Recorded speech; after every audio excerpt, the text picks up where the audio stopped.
Assalamualaikum warahmatullahi wabarakatuh. Apa khabar semua? Baik, Alhamdulillah.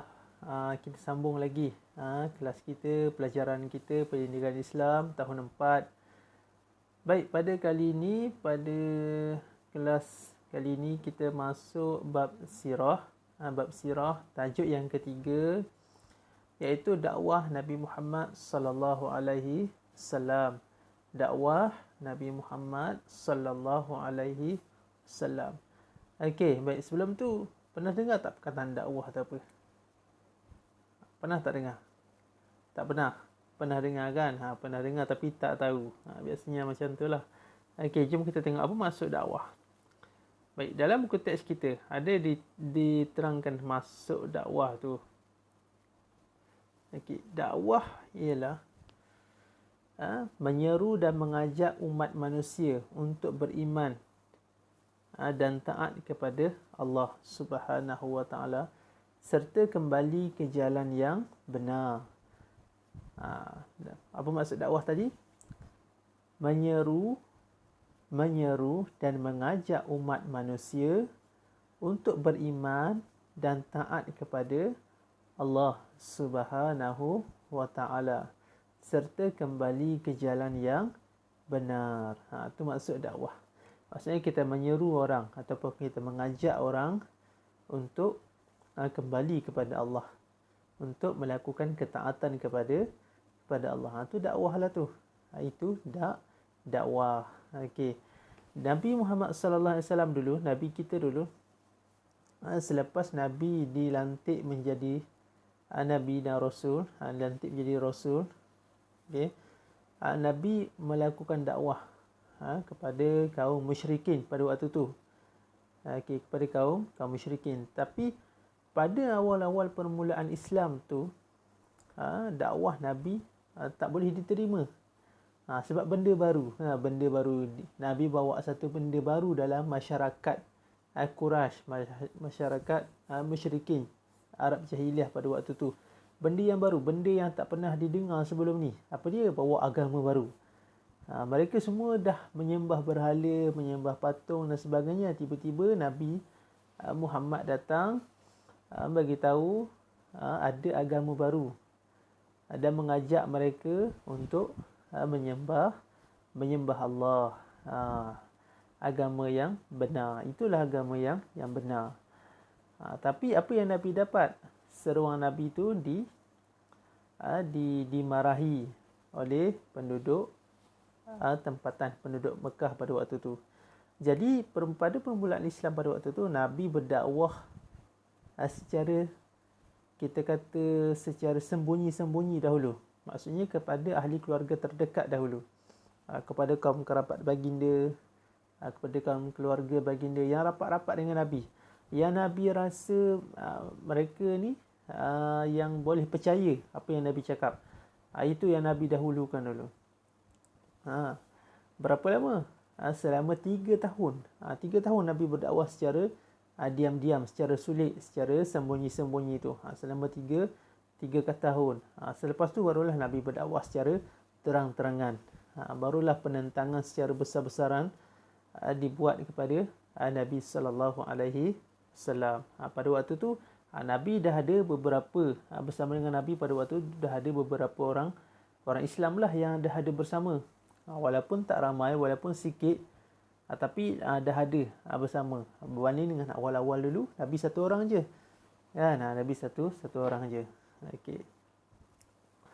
Baik. Apa penentangan yang dilakukan oleh kaum kafir Quraisy pada Nabi? Pertamanya fitnah. Orang Quraisy menuduh Nabi Muhammad sebagai gila, ahli sihir dan pendusta. Mereka mendakwa Nabi Muhammad SAW ialah pemecah belah masyarakat dan pemutus hubungan silaturahim. Jadi penentangan pertama yang Nabi dapat ni, Nabi difitnah.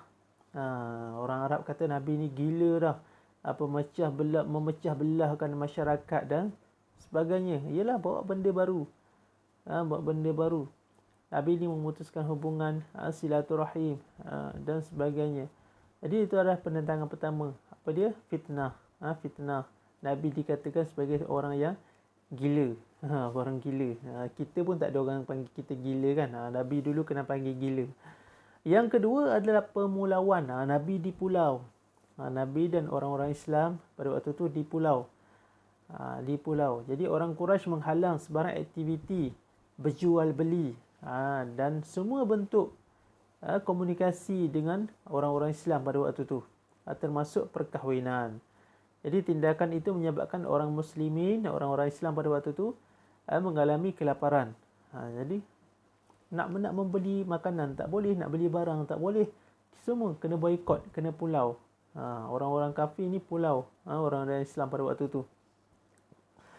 Dan orang-orang Islam ni mengalami kelaparan dan semakin tertekan. Mereka semakin tertekan. Permulauan berlarutan selama hampir 3 tahun. 3 tahun mereka di pulau.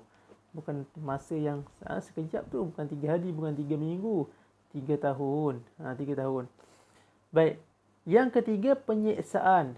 Penentangan yang ketiga adalah penyiksaan. Terdapat pelbagai siksaan yang dilakukan terhadap kaum muslimin, seperti dijemur di padang pasir dan diletakkan batu yang besar di atas dada mereka, seperti yang berlaku kepada Sayyidina Bilal bin Rabah.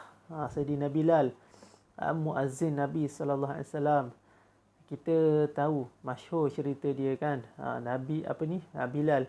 Bilal ni seorang hamba. Bila tuan dia tahu yang Bilal ni memeluk Islam, secara diam-diam, bila dia dapat tahu Bilal ni diseksa, diletakkan di atas padang pasir yang panas, dibaringkan dia, kemudian dia ambil batu yang besar dan diletakkan di atas badan Bilal, dan mereka tuan dia tu mengugut Bilal untuk keluar daripada agama Islam dan kembali kepada agama asal dia, iaitu menyembah berhala. Tapi apa jawab Bilal? Bilal jawab ahadun ahad. Bilal jawab Tuhan yang satu, sehinggalah datang seorang membebaskan Bilal.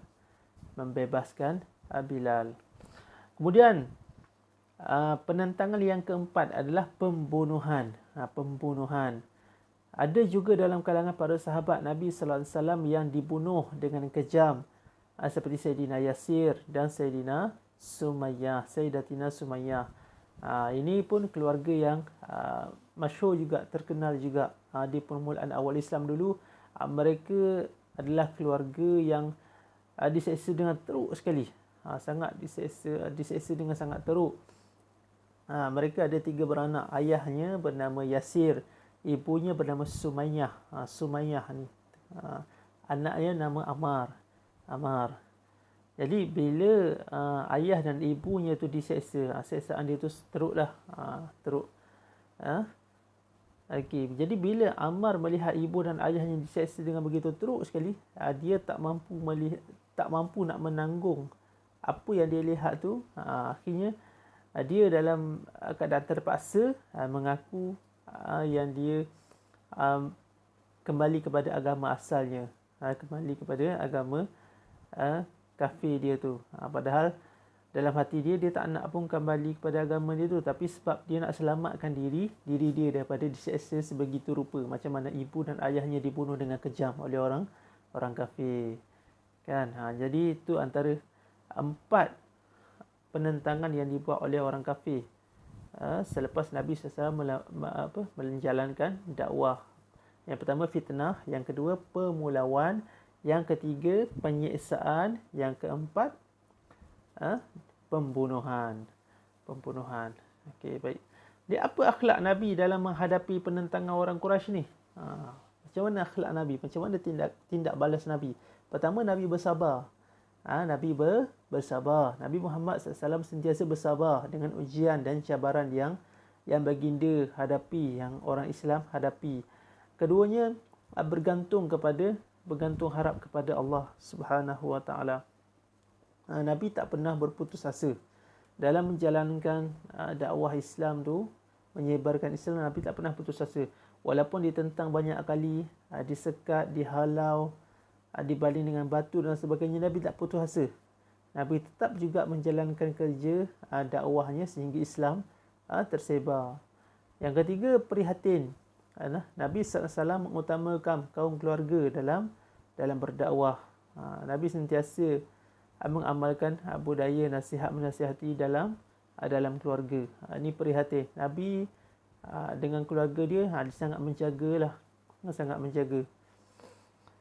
Kemudian yang keempat, berjiwa besar. Berjiwa besar. Walaupun diseksa dengan sebegitu rupa, Nabi sentiasa berhikmah dan tidak pernah berdendam. Walaupun orang buat Nabi macam-macam perkara. Orang pukul Nabi. Masa Nabi tengah bersolat, orang letak najis di atas belakang dia. Nabi tak berdendam. Apa yang orang buat pada dia, Nabi tak balas balik dengan perbuatan sebegitu. Bahkan Nabi bersifat pemaaf. Pemaaf. Dan Nabi sentiasa bersedia untuk memaafkan kesalahan orang lain yang pernah melakukan kejahatan pada Nabi dulu. Walaupun orang tu dah kembali kepada Islam pun, Nabi tak marahkan dia. Bahkan Nabi memaafkan perbuatan tersebut. Jadi itu antara akhlak mulia yang Nabi tunjukkan apabila berhadapan dengan penentangan orang kafir Quraisy ni. Jadi hebatnya Nabi SAW ni. Baik. Akhlak Nabi dalam berdakwah. Bagaimana akhlak Nabi dalam berdakwah? Nabi Muhammad SAW sentiasa optimis terhadap janji dan bantuan Allah. Nabi yakin akan janji dan bantuan daripada Allah SWT. Walau apa pun yang terjadi, walaupun mereka dipulaukan, diboikot selama 3 tahun, berada dalam keadaan yang tertekan, tapi Nabi yakin pasti akan datang bantuan dan janji daripada Allah SWT kepada orang Islam. Oleh Nabi Muhammad SAW, seorang pendakwah yang penyayang. Ketika Nabi SAW berdakwah di Taif, penduduk Taif menolak baginda dan mengusir sehingga mencederakan baginda. Nabi Muhammad SAW berdarah. Lalu datang malaikat yang menjaga gunung Ganang. Beritahu kepada Nabi, wahai Rasulullah, beritahu saja apa yang kamu mahu kami buat. Kalau kamu mahu kami himpitkan bandar Taif ni, niscaya kami akan lakukan. Beritahu saja. Tapi apa Nabi cakap? Nabi cakap, biar. Jangan buat apa-apa.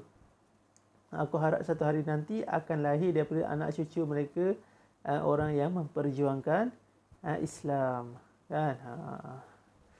Kemudian Nabi SAW seorang yang pemaaf. Semasa peristiwa pembukaan kota Mekah, baginda telah membebaskan penduduk Mekah yang pernah melakukan kejahatan kepada baginda dan memaafkan mereka. Segala dendam-dendam yang lama tu Nabi tak pernah ambil tahu. Nabi memaafkan semua kesalahan yang pernah dilakukan kepada baginda Nabi sallallahu alaihi wasallam. Ini antara akhlak-akhlak mulia yang patut kita contohilah dalam kehidupan kita. Sebab itulah Nabi kita Muhammad sallallahu alaihi wasallam adalah contoh ikutan terbaik.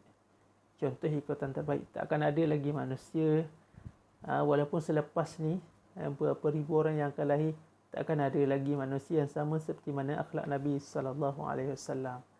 Kan? Okey, jadi sampai di sini saja kita punya pelajaran kita untuk kali ini. Insya-Allah kita jumpa lagi pada kelas yang akan datang.